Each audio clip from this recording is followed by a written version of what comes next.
Seguimos en sintonía de Dimensión 360 y me da un gusto poder saludar, agradecer estos minutos a Efraín Torres. Él es vicepresidente del Colegio de Médicos Cirujanos de Baja California Sur, sección colegiada La Paz. Me da un gusto poder saludarte, Efraín, y entramos de lleno al tema. No se ha podido con la salud en México. Hola, ¿qué tal, Luis Octavio? Estoy teniendo un problema de audio, no te escucho bien, pero estamos realmente en una situación a 5 años de este gobierno y estamos viviendo un sistema de salud que se encuentra actualmente fragmentado. Esto ha sido un problema desde hace muchos años. Cuando se inició la creación de nuestro sistema de salud como lo conocemos actualmente, nosotros teníamos la situación de que la gente que está trabajando en una empresa pues contaba con el Seguro Social, los servidores públicos, es decir, los burócratas con el ISSSTE y así.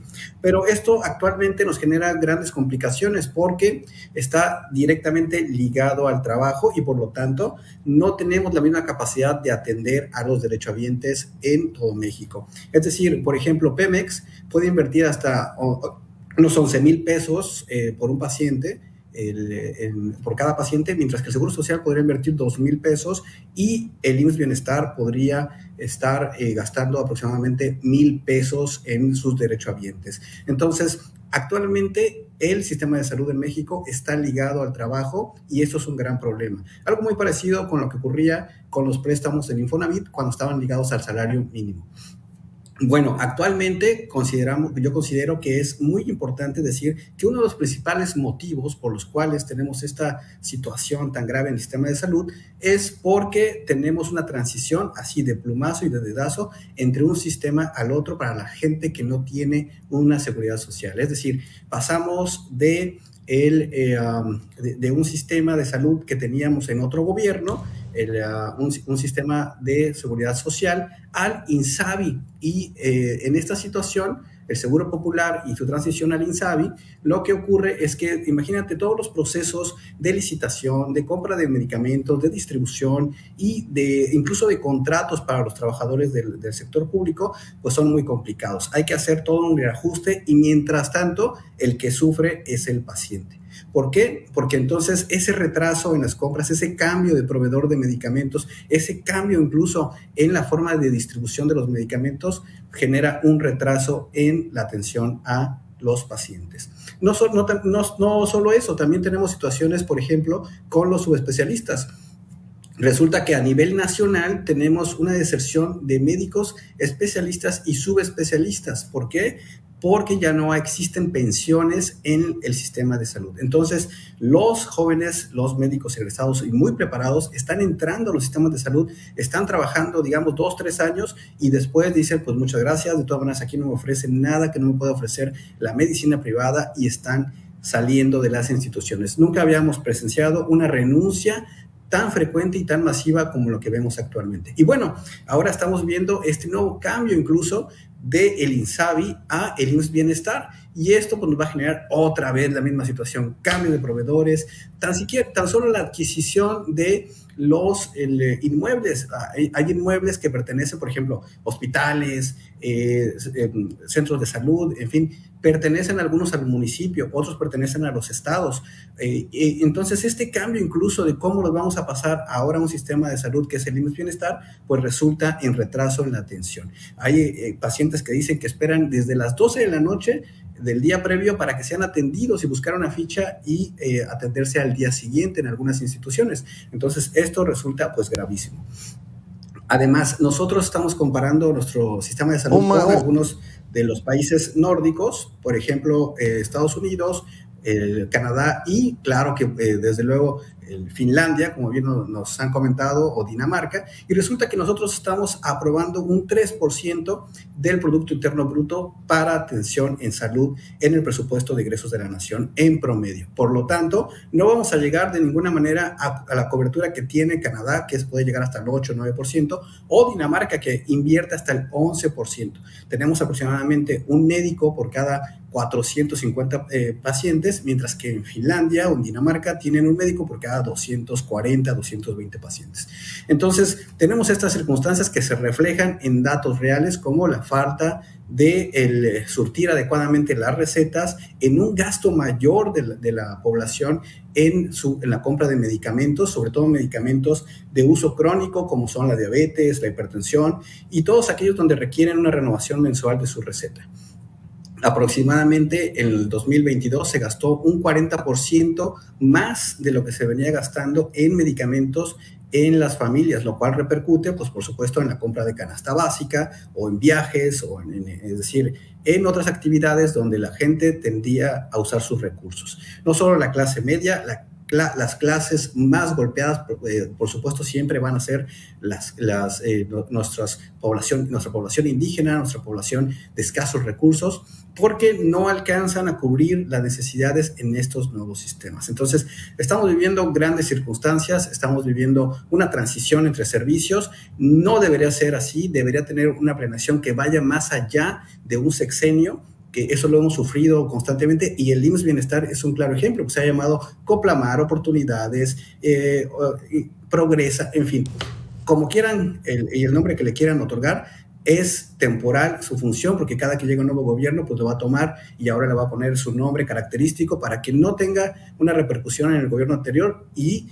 sea solo un éxito del actual. Entonces, mientras no tengamos políticas donde pasen sexenios e incluso partidos políticos en el poder, México está en grandes complicaciones. Los colegios médicos, la sociedad, los grupos de pacientes que también participan para hacer las normas oficiales deben de estar más pendientes para poder lograr que México avance en este sentido. Es decir, no solo podemos dejar que los políticos y los gobiernos actuales dicten esta situación. Si lo dejamos así, corremos el grave riesgo de que sean caducos, es decir, que mientras estén ellos en el gobierno, pues nuestro sistema de salud nos prometa mucho, pero no nos genere lo que realmente deseamos. ¿Qué es importante? Y quiero dejar también en este momento como un énfasis, es debemos desligar el trabajo del sistema de salud. Mientras no hagamos eso y no unifiquemos el sector salud y además incorporemos al sector privado, no, los médicos que trabajamos también en instituciones y en el sector privado, no estamos peleados y debemos de vernos tanto las instituciones de gobierno como las instituciones de particulares o privadas como una sola entidad para poder atender a la gente. Esto sucede en países como Canadá, sucede en países como Finlandia, y si queremos aspirar a tener un sistema de salud y un bienestar y una cobertura nacional, una cobertura global de nuestro país, tenemos que incrementar el presupuesto. 3% no es suficiente, aunque se tenga grandes aspiraciones y grandes promesas. Sin dinero es muy difícil llegar a la cobertura y además sin énfasis en programas que se dediquen a la prevención. Somos el primer lugar en obesidad, somos el primer lugar en hipertensión, diabetes y una serie de cosas que generan muertes, una frecuencia de muerte muy alta en nuestro país y que se pueden prevenir con campañas adecuadas. Entonces estamos ante una circunstancia, me parece que lo más grave es cambiar de un sistema a otro como si fuera tan fácil como si fuera nada más dar una orden, cuando en realidad debe ser un proceso más planeado donde se debe de incorporar a la sociedad para que tengamos un proyecto de nación y un proyecto de salud que sobrepase los gobiernos, que sobrepase también a los partidos políticos y que beneficie a todos y que, por supuesto, lleguemos a un sistema de salud y a una prevención nacional como la queremos todos, ¿no? Entonces, esta circunstancia del cambio de un proyecto a otro podría ser de mayor utilidad si fuera planeada y tuviéramos la posibilidad de sobrepasar un sexenio nada más, ¿no? Que la ruta del gobierno federal, hablamos de la problemática hoy en salud, Efraín, es multifactorial y que podemos desmenuzar y hablar 2, 3, 4 programas de toda la situación que está viviendo el sector. Es decir, la ruta adoptada por el sexenio no ha sido la correcta, hablando precisamente por un tema, este cambio del IMSS, del Seguro Popular a IMSS Bienestar, y que, bueno, el tema de presupuesto que se necesitaría pues reasignar para el próximo año el tema del presupuesto al sector salud, que como bien comentas es insuficiente. Pero también hay otros temas, como el tema de la prevención que no se está haciendo, el tema, si hablamos de las zonas urbanas donde hace falta medicamentos, imagínate si nos vamos a las zonas rurales, ya ni se diga que haya especialistas, no hay ni siquiera un médico general. Sí, por supuesto. De hecho, hay asociaciones como la radiografía del desabasto y proyectos como el Coneval que nos hablan de un incremento en la población que no tiene derecho a la salud. O sea, que realmente, claro, también habría que hablar que la pandemia generó una situación muy grave, pero el principal problema es este cambio de un sistema a otro. Yo quiero darles un ejemplo, es decir, si tú vas y cambias de un banco a otro todas tus cosas, o si cambias de seguros privado, si contratas un seguro de gastos médicos privados, en el cambio de uno a otro, seguro vas a encontrar complicaciones. Imagínense con todos los proyectos y todo el papeleo que se debe realizar a nivel nacional entre las instituciones de salud. El problema es la fragmentación, el problema es no vernos como mexicanos todos, como iguales todos, y proyectar algo que nos genere un proyecto a largo plazo, un programa a largo plazo que no esté pues realmente beneficiando solamente al partido político en el discurso. Ese es un grave problema que hemos acarreado desde hace mucho tiempo, un gran error del quitar las pensiones para los médicos, porque eso pues genera que no sea atractivo para que trabajes ahí. Entonces ya las nuevas generaciones no van a participar y estamos en un momento crítico donde podríamos tener realmente el primer paso para el colapso del sistema de salud, porque ¿quién va a atender? ¿Qué médicos van a atender a nuestros pacientes en el futuro? Pues los médicos que están egresando ahorita prefieren trabajar en farmacias, en consultorios asociados a farmacias, o bien poner su consultorio, que trabajar en nuestras instituciones. Antes los médicos migrábamos de un lugar a otro del país para lograr una base segura en una institución. Ahora ya no es atractivo.